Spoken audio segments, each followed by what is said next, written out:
as we go into the presentation, so this is slide 3, to give you an idea, we're going to get to slide 12, about 15, 20 minutes, and then we're going to have 5 minutes from Hitesh to go through some slides about his experience in the process. Then we're going to have some questions, then we're going to do some more slides, then we'll do the same with Shireen, then a few more slides, then a chat right at the end.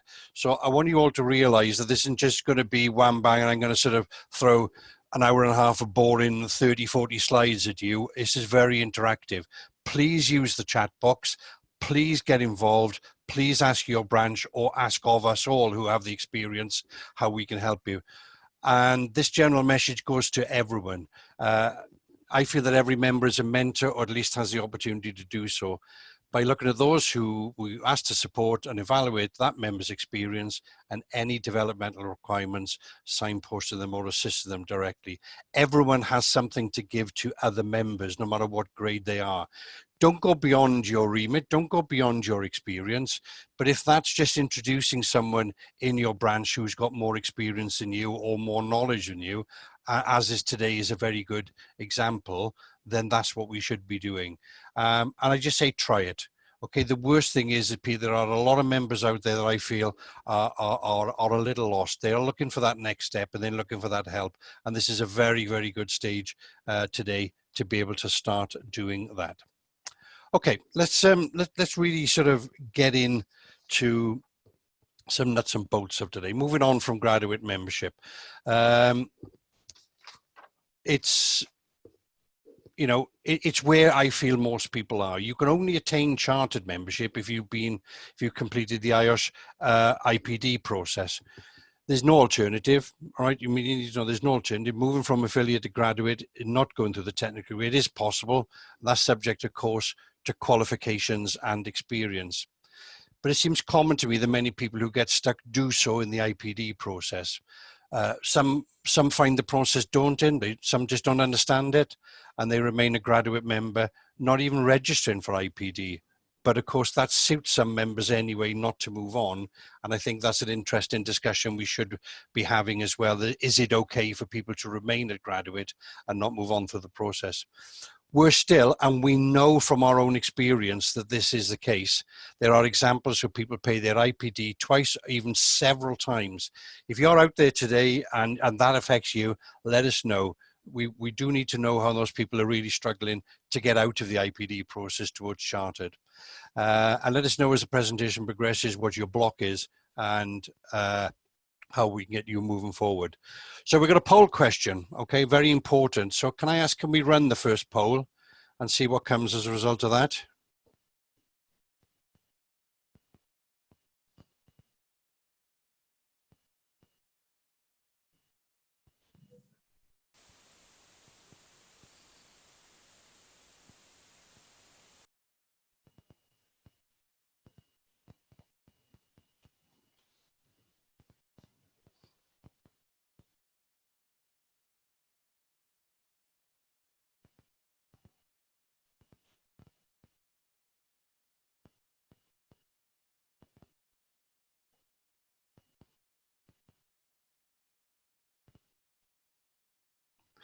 Okay, is that, could someone let me know, is that poll being launched, and are you?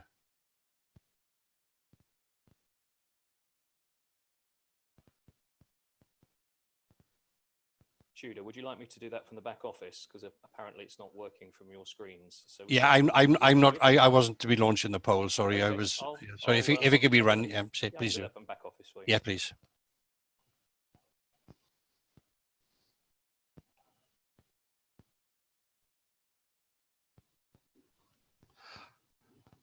Okay, so if you could all look at that poll question and say where you are.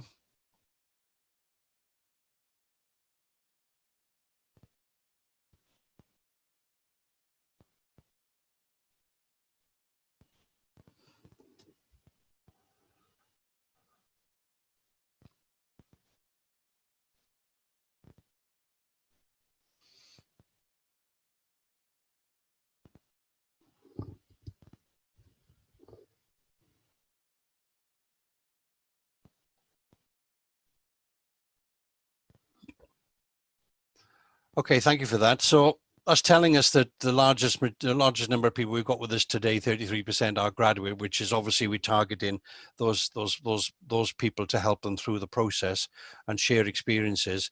But those below the process, 12, 18, 36, you know, and even though we've got some non-members today, if we can help you see what that process is ahead of you, then obviously there's going to be a big plus there that you're going to move confidently forward from there. So thank you very much for that. That's really interesting.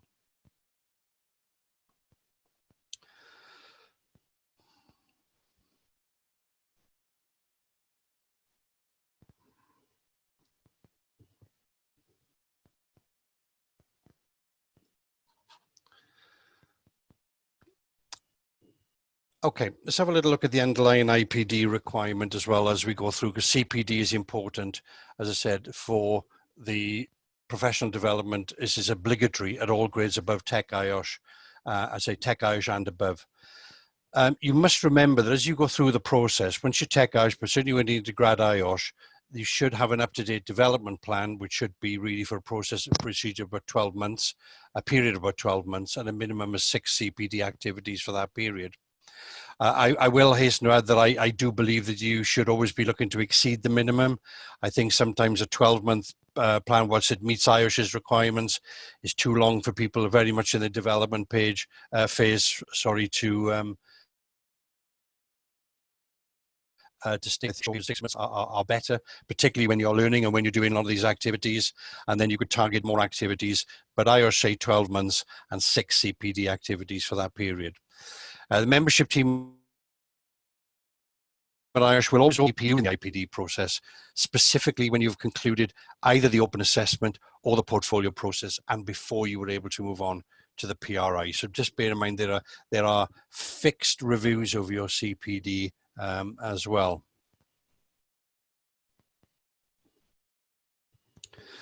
So let's have a quick look at qualifications and their relevance to IPD, because we've got a lot of people below graduate at the moment.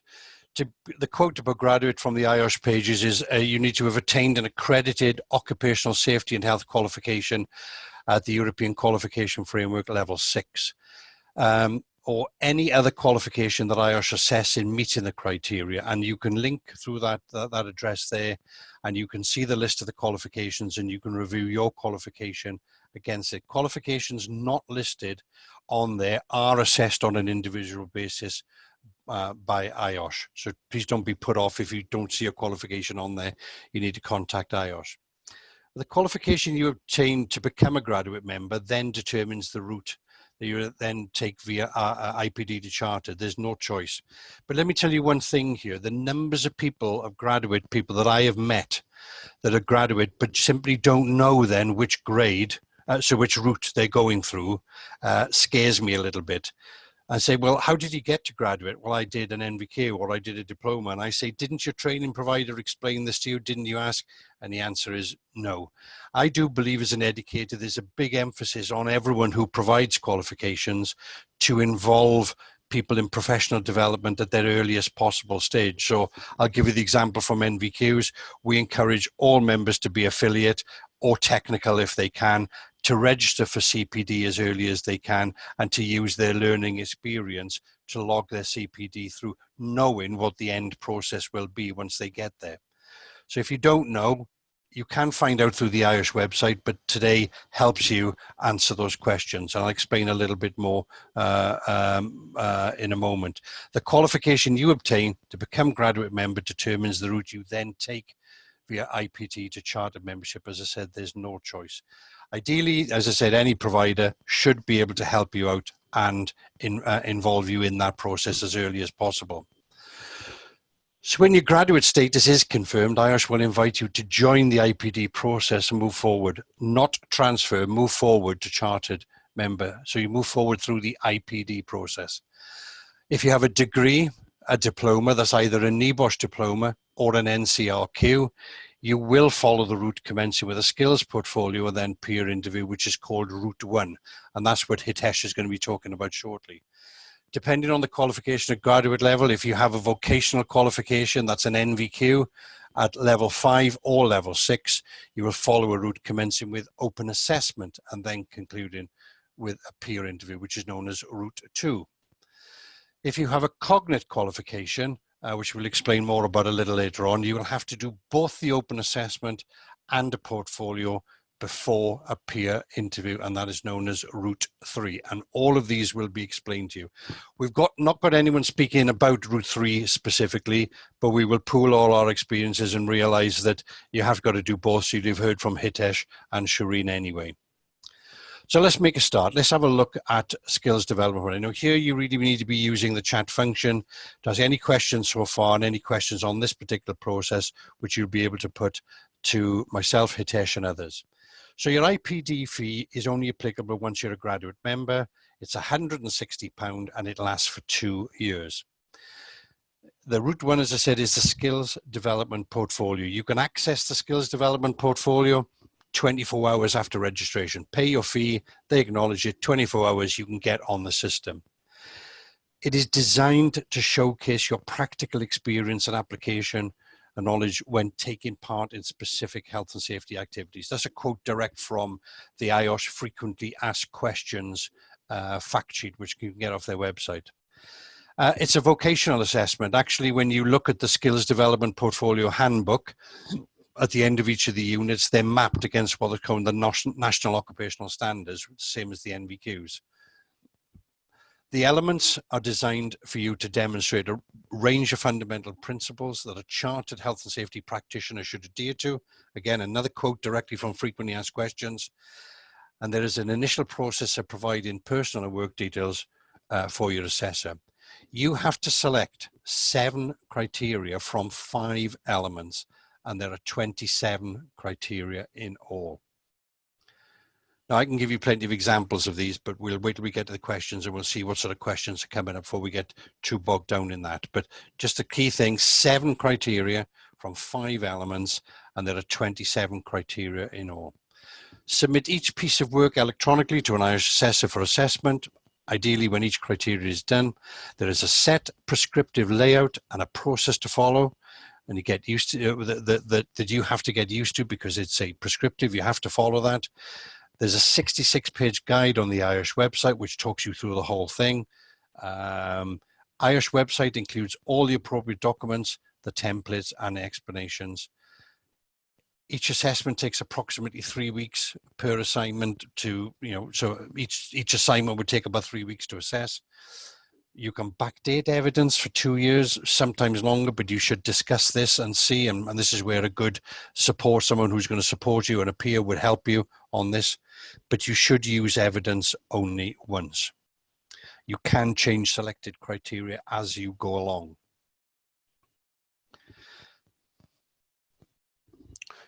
Now you can apply for an extension. So 2 years you've got to do it, £160 is the fee.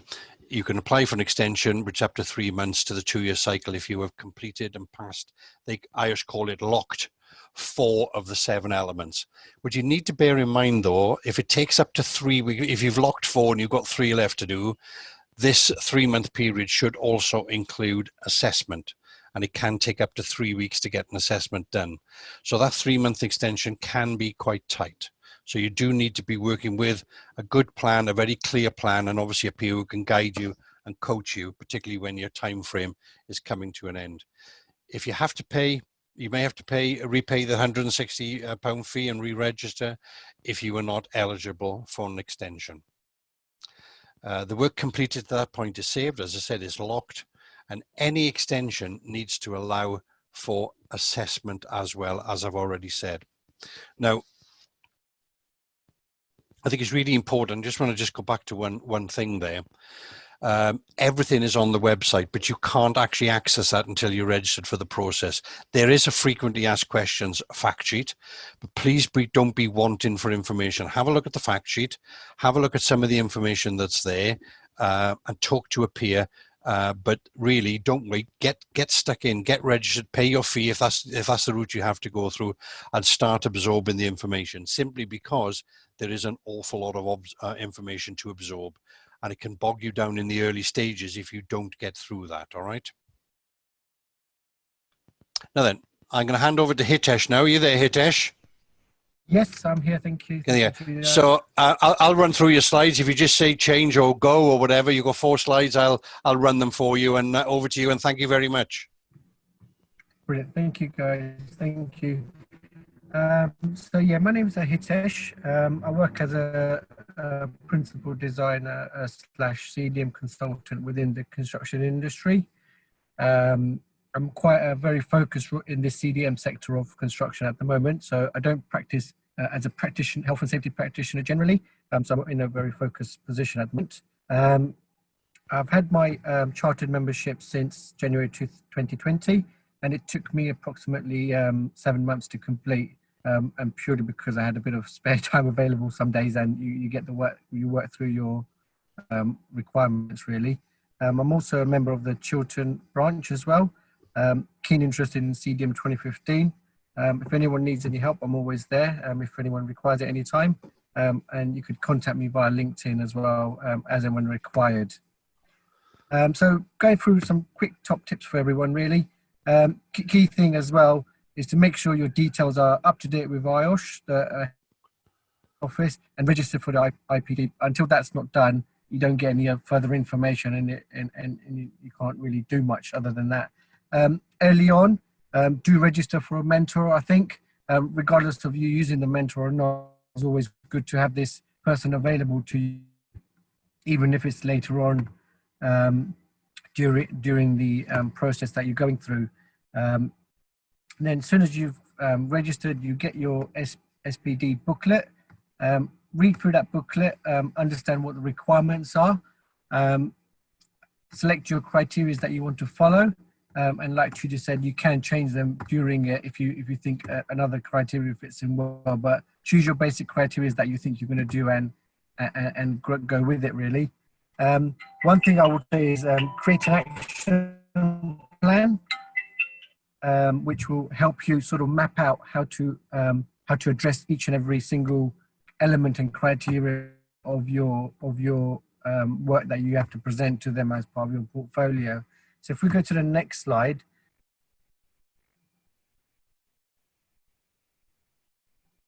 Next slide.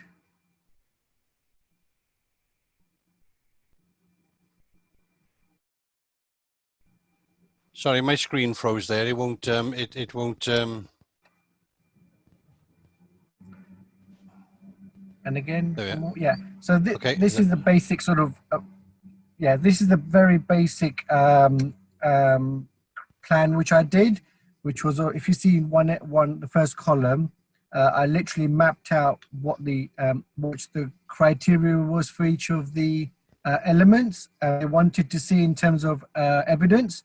And then the other column, I sort of mapped out how I was going to basically get that that evidence to upload onto the system.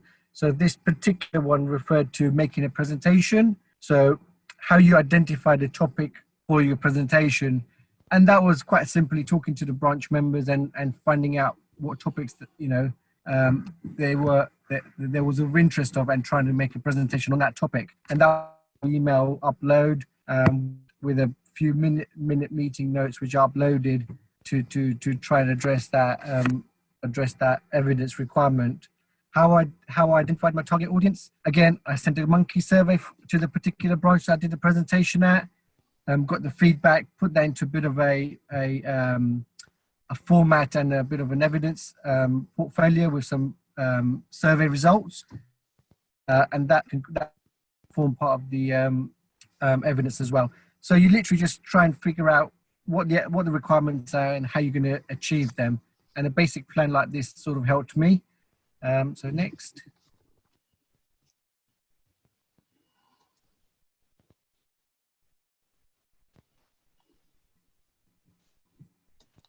Sorry, Hitesh, my screen seems to have frozen up again. Just bear with me. Okay.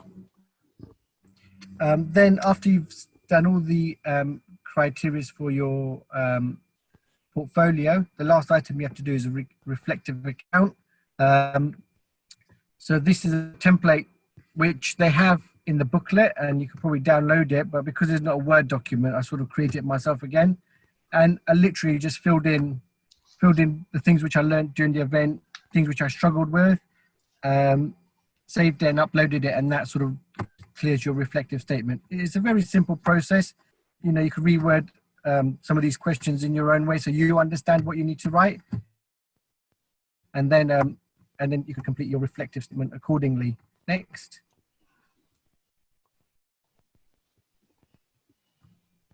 Okay.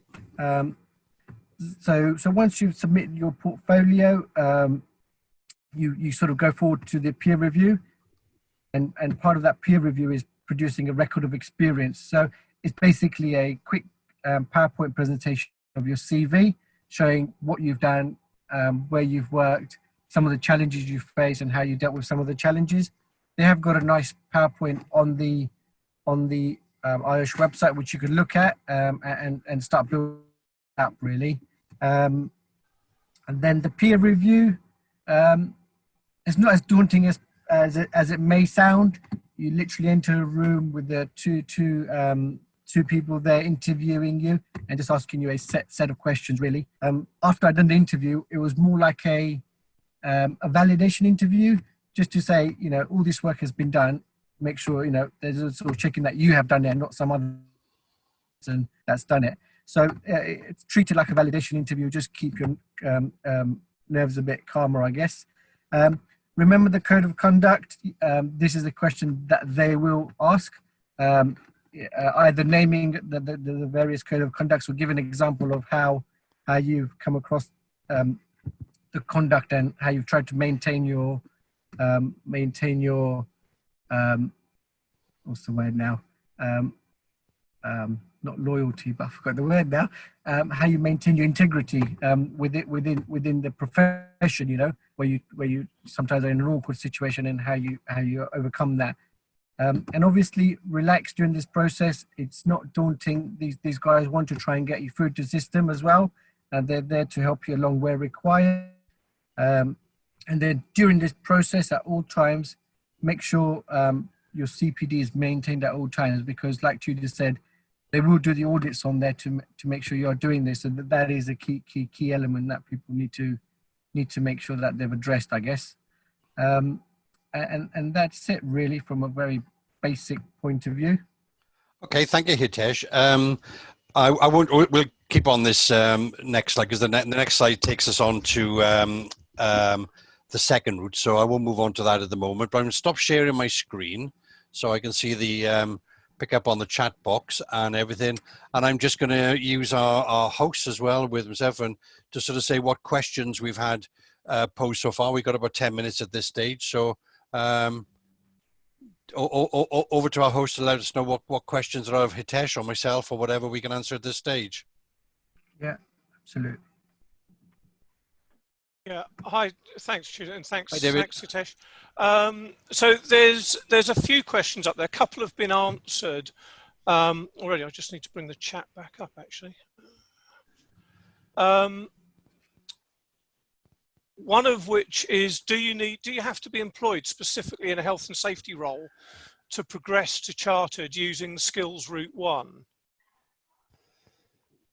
Oh, well, my answer would be, I don't know that IOSH have an official position on this, but obviously in terms of being able to maintain your CPD, first of all, if your CPD isn't reflective of, because you're not in a health and safety role, then your CPD is not going to reflect that. And it is an essential part of the process.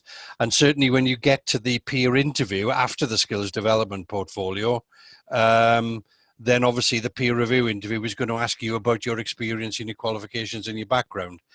So actually, if you were out of work, for instance, and you could maybe complete the skills development portfolio on past health and safety experience and information and just hold it until hopefully you can move forward. But I would say it's something that you should talk to membership about and see their view as well, and have a peer to help you through that, because it can be if you are out of work or not in a role, you can feel quite remote. But it shouldn't stop you completing the skills development portfolio from a knowledge perspective and an understanding, but you would be hindered going forward from there, I would say. Okay, thanks. Yeah, absolutely. So like myself, I was in a CDM consultant role where I don't do a lot of other general health and safety elements. So you sort of do have to think about it slightly and figure a way around it, and a mentor obviously can help you with that. Okay. Okay. There was another one about starting out in CPD and how do you get feedback on your CPD? Some opening info, but this is one of the things I found, I think, when I tried my IPD several years ago, was actually getting feedback on how that was going before submitting things, and on the general CPD as well. Okay. Is there any way to do that? Because I don't think I get any feedback from. Well, IOSH. I can speak from personal experience. I deliver, so in terms of delivering NVQs, for instance, all candidates are members of IOSH and all record their CPD. So the NVQ specifically has CPD elements built in as part of the criteria to every unit. So at the end of the day, they've got to do it and get feedback from their assessor, which is myself. So it's automatic as part of that process. But it wouldn't matter if they were doing an NCRQ or a diploma or a degree. If they're registered for IOSH, they should be recording the CPD about the activities they're doing, either to get to graduate or when they graduate, the process they're going through. And I would suggest that you should have someone, ideally someone in the branch would be able to just have a look. My first introduction to this was at Bristol branch, where they had two people who sat in the corner with laptops, and they went in and they logged in and they said, let's have a look at your CPD, and they logged on and they gave them 10 minutes feedback. It was like almost like a little sort of, you know, a surgery. They're just moving through a little assembly line of people, and it worked very well for them. People got that confidence in 10 minutes, either the CPD was right or needed a little correction. You can ask IOSH to audit your CPD as well. Right. IOSH, I never realised that. IOSH, I believe, have an IPD, have a CPD audit service. Right. Okay. I don't think there's a cost to that. I think it's just a time and availability factor. Yeah. Okay. There was a question about changing the criteria that did get answered, I think, but it'd be worth just if you're able to explain just a little bit about how you can change that criteria, either perhaps Hitesh, if you had that. Yeah, sure. Yeah. So basically, when you register, you go onto the portal, and it's literally a tick box exercise where you tick what elements you want to choose. Then as you go in through it, you want to change a criteria. It's literally unticking the box and saving it, really, and then taking another activity off, basically. So it's quite straightforward. So that's not something to worry about too much. Just select the initial you feel comfortable with, and then as you get the harder ones, if you do the easy ones first, you could always look at it that way. And I just add, Hitesh makes a very good point there. I think some people find it a bit daunting and maybe prescriptive at the start because there seems so much of it, but actually once you get into it and start looking at them and realize you do have the freedom to change the criteria, it can be far more flexible to reflect your work and what you do. Would that be correct, Hitesh? Would you say there's a lot of flexibility in it? Oh, absolutely. Again, I would say don't worry about the whole thing. Do it in bite size. So look at the first element and the first activity that you want to complete. Once you've sort of worked with that and understood how to achieve it, the other ones will flow into place.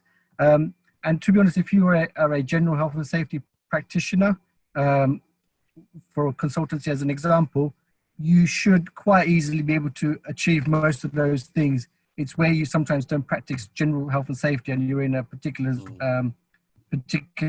field, then it's sometimes slightly challenging, but it can be achieved either way. I can see a question on the screen, if I might be jumping in, but the skills project, sorry, go on, Karen. Sorry, Tudor, just before that, Dylan had a question, I believe. Dylan, do you want to unmute and just ask your question? Sorry, it wasn't more of a question, it was just an answer. I'm doing a lot of work with CPD at the minute, with mentoring people. And there's been a subsequent, where do you find the audit service?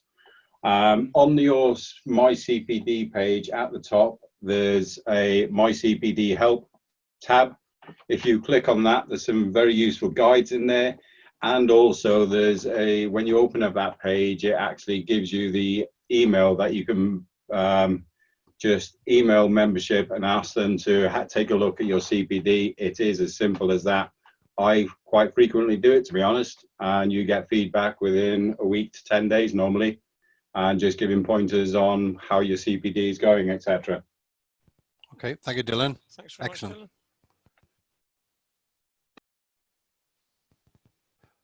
David, I was just going to put the last Yeah. question to Hitesh about from Tim about the size of how big the product, because that's quite interesting. Not having been through it myself, I can't answer that one, but Hitesh may. So what was the question? How About big this- is the skills project? To be honest, is how big you want to make it, really. I think what we're going to look at is you're trying to get to a chartered level. So it's got to be of a good standard, I guess. And then when you do your first one, you'll sort of easily get the benchmark of what they're looking for. If you look at it financially, no one's going to pay you money for doing this thing. You're achieving a qualification for your own development, and is how much you want to put into it, really. Obviously, if you put in a basic amount, you might get through. Depends what the assessor's like as well. But you know, look at each individual activity, address the criteria for each of the activity, and that will get you to a certain point. If you completely miss the point of the activity, then you'll get feedback on that. Yes, I just wanted to add a point there on the back of that, that when you do your first submission, they will give you feedback. And as long as you take that feedback on board and apply it to the remainder of the submissions that you have to do, then you will succeed. So that's something to bear in mind. So it's less daunting for you. You will get feedback, and as long as you apply it, you'll be okay. Thank you, Shireen. Okay, well, we can take any other questions as we tidy up towards the end. Thank you. Can I say, Hitesh, thank you very much for your input there. Thank you. It's been really useful. Thank you very much, everyone. Again, if anyone needs help, just give us a shout and we'll help out as the branch members. Thank you. Yeah. Okay, excellent. Thanks, Hitesh. I'm just going to start sharing my screen again.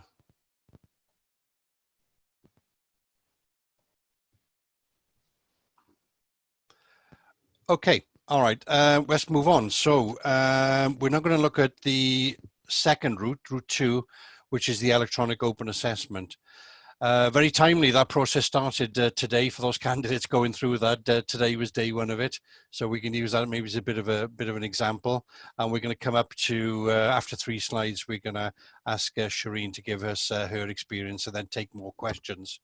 So again, IPD process is a fee, £160. Again, it lasts for 2 years. I say review all documents applicable because you paid the fee. It opens up information for you to the process, and when you're ready, you book on via IOSH. Now, I've put you 9 monthly opportunities per year. IOSH don't run these. Just bear with me 1 second. There's a registration form, and the registration form has the dates on it. Now, IOSH at present do not run in April, June, or December. So for anyone who's looking to come up and do the electronic open assessment in the coming months, you have September, October, and November. There will not be one in December. The booking form has the dates on them. It's an open book process designed, as they say, to test your technical competence when dealing with complex risk issues. It's in 2 parts, a part A, which is 48 multi-choice or multi-formant, drag or drop, multiple answer questions. Again, that's quoted direct from IOSH website, or the frequently asked questions, that is. Your 3 hours allowed for it. Recommend you 1 session. Start is determined by you. Once you click on it, and then the result is pass or fail on part A instantly because it's marked electronically. Passing part A begins the timing of 7 days and no more than that to complete part B. The session, all in all, is a maximum of 14 days. Part B, 2 questions, no choice, 700 words for each, and you get your overall result within 21 days. Now, there's a lot of information to take in there. Let me explain a couple of things. If you registered for it to start this morning and it hit your inbox at, we'll say, 8:30, and you clicked on it straight away, the 3 hours for part A starts ticking straight away. So you have to be ready, and you have to be ready to go for an open assessment of 48 multi-choice, multi-format questions for which you'll have 3 hours once it starts. Okay, you cannot extend that 3 hours. It is, as I said, open book. And once you've completed it, you will get your result straight away. Now then, part B is 2 essay style questions based on health and safety scenarios. Again, there's no choice. Now, you cannot get access to part B unless you've passed part A. You can't see what part B questions are in advance, and you won't know them if you don't pass part A. There is no choice. Questions are designed for you to research your answers. There are no past papers. There is a syllabus, and you are recommended to research this for section A as well as B, and you are limited to a word count of 700 for each question. You may include and reference text from external sources. You need to be aware of plagiarism, and that's explained on the IOSH website. And part B questions are marked by IOSH examiners, which adds the time frame for giving your overall mark. Now, again, a lot of information here as well. Again, there aren't any past papers. The 2 questions can come from anywhere in the syllabus. And this is where working with a mentor and working with people who've been through this, I think, is absolutely key, because they can help you to the standard of questions. They can guide you and advise you. Some people try to get into this process very quickly and says, if it doesn't worry, don't matter if I fail, I can resit it. Yes, you can resit. But at the end of the day, that's not being very professional, as Hitesh explained about the amount of time taken to undertake the elements and the criteria for the other route. You need to show that you've approached it very thoroughly and researched very thoroughly and approached professionally exactly what you have to do here. And I'm sure anyone that's been through the process, Shireen and anyone else, will tell you that is absolute key. Now then, if you fail part A, you cannot access part B, as I've said. If you pass part A, access to part B is immediate. And the 7 days you have for that starts ticking straight away. So give me the example. If someone started part A at 8:30 this morning, which is the start time of the whole process, once they finished part A and submitted it, once they passed, we assume that they passed, the clock of 7 days starts ticking for part B straight away. You will never get the full 14 days to complete it. The 14 days is the whole span for the process. Give you one other example. If you chose to sit on it for a week and not click on part A or open it, and say after day 8 you did part A because you were working on holidays or you had some emergency, then when you click on part A and you do it, once you've finished it and you get to part B, you will never have more than the 14-day period. So once you hit 14 days, it stops. And if that's only 6 days into your part B process, that's as long as you're ever going to get. I might be a little bit confusing, but I'm sorry, we will talk about that further if there are any questions. But I have to say this, I have come across so many candidates who have misjudged and misunderstood the timing allocations for this process. Please make sure you thoroughly understand them before you make a start on the process. Otherwise, you can fall by the wayside. Even though you know the answers to the questions, the clock can beat you. You have 4 attempts to pass the whole process. There's a charge of £95 for each additional attempt. If you fail 4 times, IOSH will exempt you from the process, meaning you now then have to follow a different route. I don't know anyone that's ever applied to or happened. I'm sure there must be some, but I've never come across anyone to do it. And certainly if you don't pass first time, you can have another go, but make certain you're using a mentor and supporting your branch to be able to get the help that you need. So I'm going to throw over to Shireen now and invite Shireen to talk about her experience, and then we take some more questions. Thank you very much, Shireen. Okay, it's my pleasure. So good afternoon, everyone. My name is Shireen Bishop-Simon, and I'm director of Bishop-Simon, which is a health, safety and biosafety consultancy service. I'm also the treasurer of the Chiltern branch, and I have a passion for the professional development of other IOSH members. Hello? Oops, I think I've lost my screen there. Sorry, can somebody just say if they can hear me? My screen has Yeah, we can blank. see you, and the screen's good, Shireen. Great. I'll just continue then. Yeah.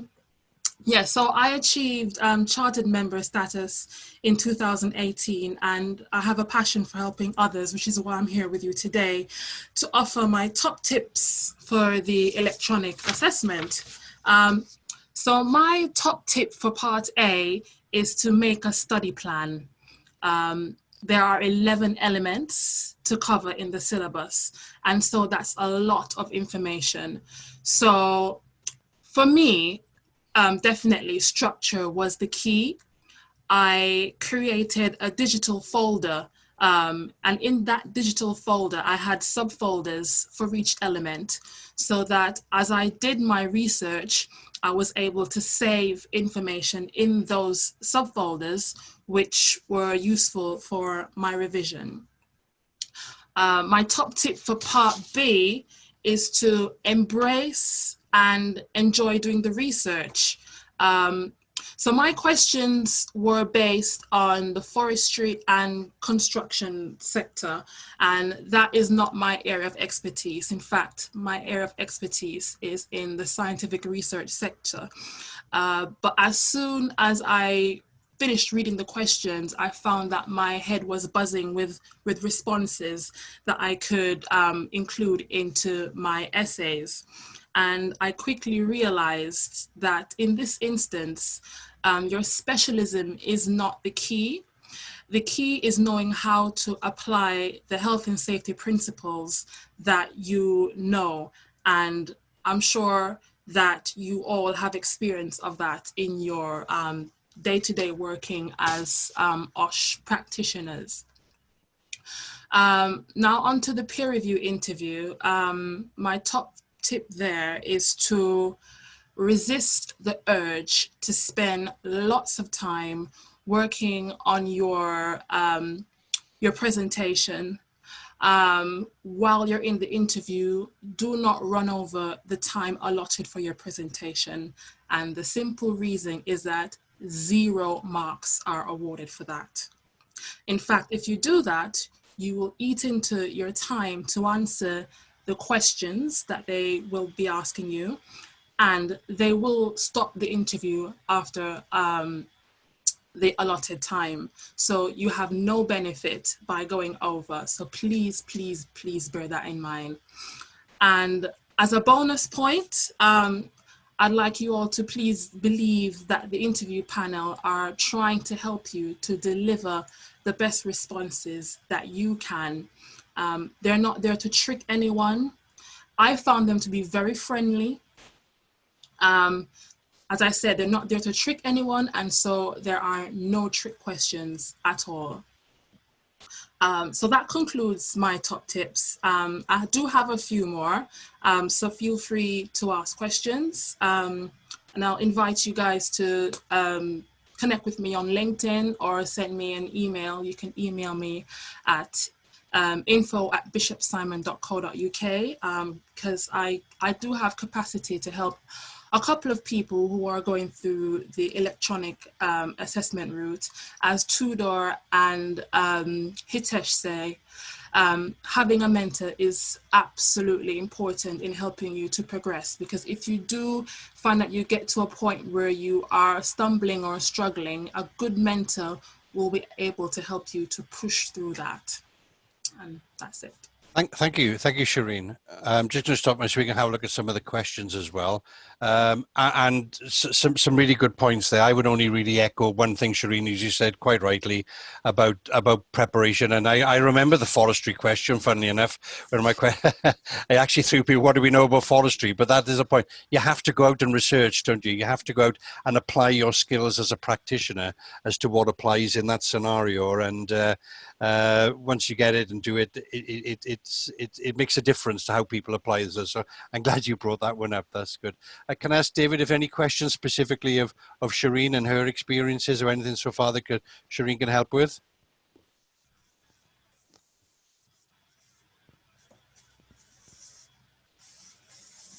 There's nothing particularly come through yet. on that particular route. There's a bit of a discussion going on around CSP for someone that's someone that's transferring over from Melissa, sorry, who's come over from America. Yeah. But no, just wondering, does anyone have any questions for Shireen on route 2? If you want to raise your hand, either electronically or physically. Okay, I'll answer one. I'll obviously cut in if anyone does. I'll just say one thing on. I saw something about past paper questions and things like that. I think what happens is when people have been through the experience, when people retain the knowledge, and you know, if you've got a good mentor and they have the experience, like Shireen knowing about the forestry question or something like that, sometimes you'll be able to start pooling this experience and pass it on. But you do have to know and understand the syllabus, and you do have to realize that this is open assessment. And by working your way and setting yourself a plan and preparing for it, that's what should be expected of you. Do not be surprised if at your peer interview, the panel ask you specifically about the process you went through, what you learned from it, what you gained from it, and actually how you approached it. So if you take Shireen's advice there, how you set out a plan and do something, that'll stand you in good stead. But you will be asked at your peer review interview. I've certainly experienced that recently with people as to how they went through their process. Since there are no questions, I'd just like to offer one more bit of information. Please do. Obviously, I did my interview before COVID, so it was a face-to-face interview. And what completely took me by surprise was that the interview was recorded. And that just made me a little bit nervous. I wasn't expecting that. So I just thought I'd throw it out there that it is recorded. So if you know beforehand, then hopefully you won't be too nervous. But as I say, they're a friendly bunch. They're not there to trick you. So ignore the mic and just speak up. Okay, thank you, Shireen. Well, if it's okay, David and Tim, I'll plow on through the rest of the presentation now, and then we tap and take any general questions as we move towards the end. Is that okay? Yeah, sounds good. Sounds good. Marvelous. Thanks, Okay. Judah.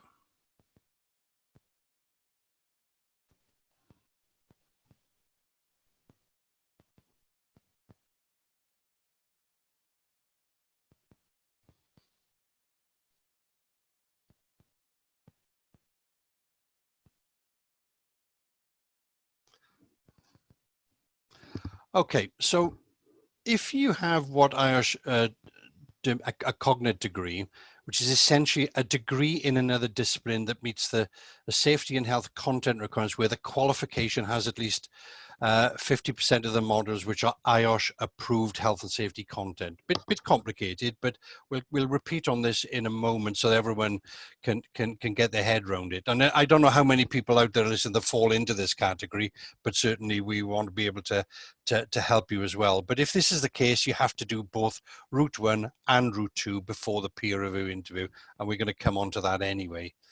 You can complete whichever route you want first, but I would recommend route 1 before route 2, because I believe the former prepares better for the latter. In other words, whilst you're undertaking the criteria for route 1, you, I believe, are getting further and further into the syllabus and understanding the syllabus more.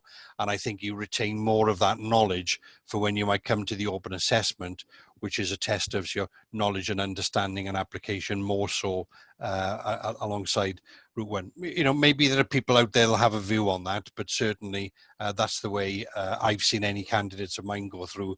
They feel that that's the better. But again, it is all about research, and it is all about knowing the syllabus.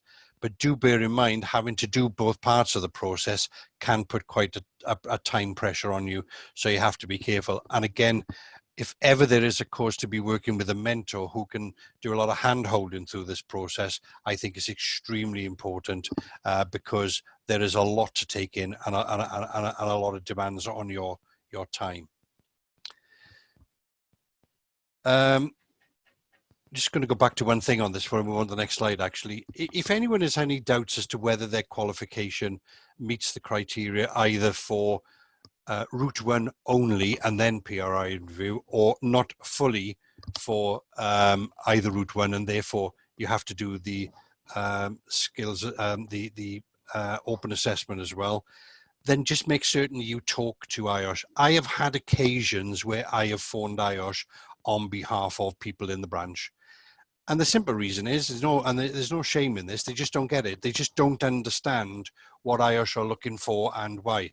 And I am not blaming IOSH one little bit in their inability to explain it to a candidate, but sometimes I think that's a clear function for the branch, is to make certain that where people are uncertain as to their path, that we can work with them until such time as that path is determined for them.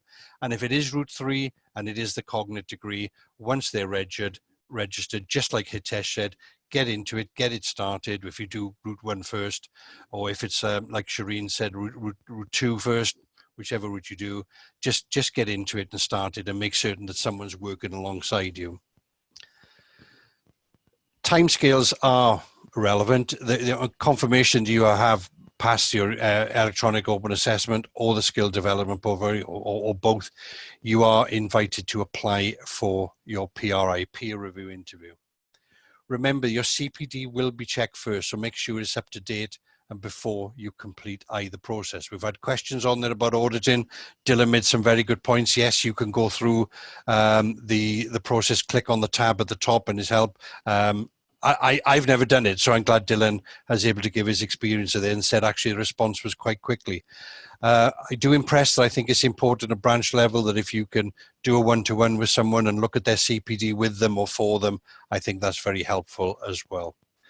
The time frame for getting a date for your PRI after finishing your electronic open assessment, excuse the little spelling error there, or STP is approximately 10 weeks. I'm just going on current experiences with people I work with. If there are anyone out there that got experiences of shorter or longer, then please share it. People do need to know what their timeframes are. IOSH state that members should reach chartered status within 5 years of entering the category. An additional 2 years may be awarded. I have to say that is a fact, and it is in the IOSH guidance. We are, of course, going through a grades review. There will be more information published on that in the autumn. And I think obviously we'll be having a resetting or a rechecking of the processes from early next year. But if you have been in the process for quite some time and you are worried about not having reached chartered after 5, then you should speak to IOSH membership. You should speak to a mentor and get the support you need, and not just let it ride on unchecked. I think that would be totally wrong. And again, if anyone's been through that, has an issue in that particular area, and you wish to share it with us, we would all find that quite useful. We are getting towards the end of the presentation now, so I'm just going to have a word about IPD and the peer assessment, some of which has been quite well discussed by Shireen, and we've had some questions already. So when your CPD has passed the IOSH audit, you can ask for available dates for the interview. As I said, I'm experiencing at the moment people being offered dates. So I've had a guy recently, so just at the end of July, and he's been given a date for the 3rd week of September. Could be a slowdown because of the summer, could be that, but basically you could be looking that if you were asking now, you might not get a date in September, you might be looking into October. So have that in mind of what the time frame is, but also have in mind the amount of time that you need to prepare, and we'll talk about that as well. All interviews are being carried out by Zoom. You have to pay your fee, which I believe is £80, even though that's it used to be different fees depending on where you were attending, whether it was the Grange or London or Bristol or Cardiff or anywhere. Now, of course, everything is by Zoom, but there is still a fee to be paid, which is £80. The interview is an hour, usually with 3 peers and an administrator. An interviewer, excuse me a minute. The interview requires you to present an overview of your career for 10 minutes through a set format or template. And as Shireen quite rightly said, don't go over your 10 minutes, you'll get nothing more for it. And actually you can be stopped dead on 10 minutes. Dylan may add into this that I think Dylan was stopped at his interview, and actually the administrator said, no, actually he's got 20 seconds left, and 20 seconds was enough for him to finish his presentation.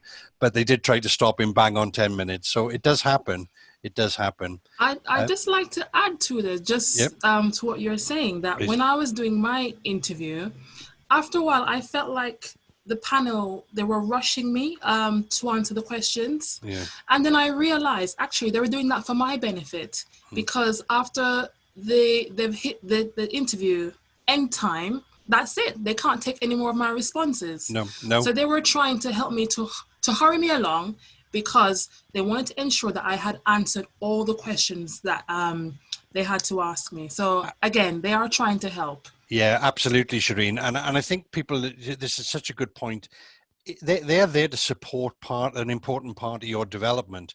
And if you come into that room prepared, having done your homework with the skills, having done the right prep, and know and understand your subject, what they want to do is to tease out of you the answers, and hopefully the correct answers to questions that they have and they want to get through across several different areas. And Shireen is quite right. If they hurry you, it may be because they've already had the answer they want, or they want to encourage you to get to the right point.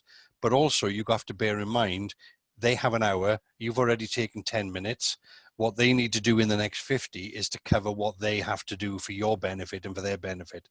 So don't be put off by it, relax, but be prepared. And again, this is why listening today to someone's experience who's been through it, that is key, and to talk to people. So every time, we have a case in the branch where I passed Dylan on to a person because Dylan was the last person I knew that had gone through chartered the peer review interview, and he talked to 2 people.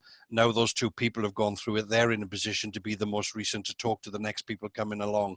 So we keep passing that experience on to other people so that it's fresh and it's live and it works well.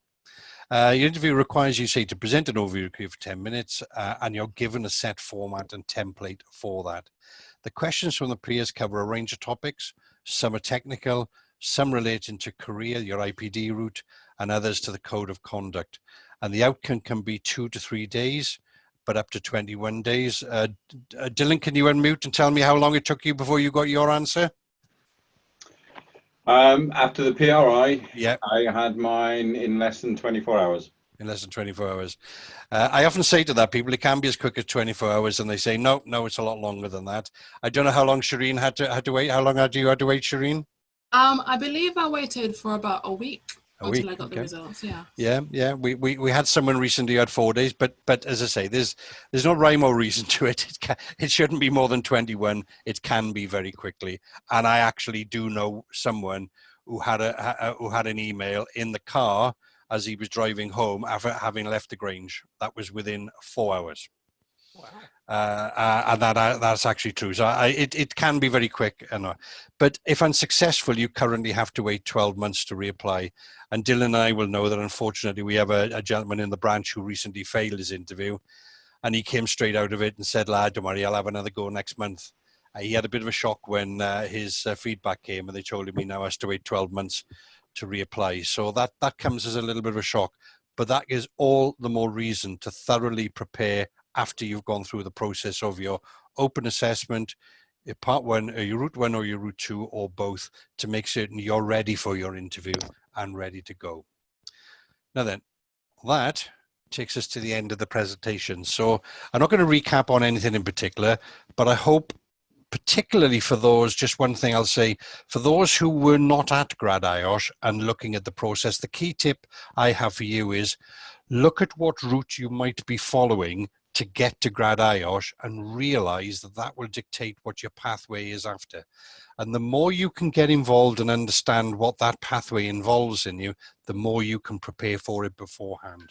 I know of people who are doing NCRQ who are fully aware through peers of what the questions are, what the criteria are for the skills portfolio, and they see similarities in what they do. They see overlap, but they've just become aware. They just became more tuned with the process.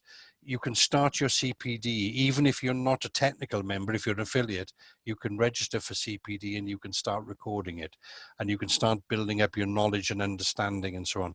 But once you are Grad IOSH, if you're Grad IOSH and you haven't registered, make certain you do your research on the route beforehand. But once you pay that fee, you're good to go. Okay, and the third thing I'd say is if you're cognate and you don't understand what that means and you don't understand, talk to IOSH, talk to membership, make sure you have the support of someone in your branch.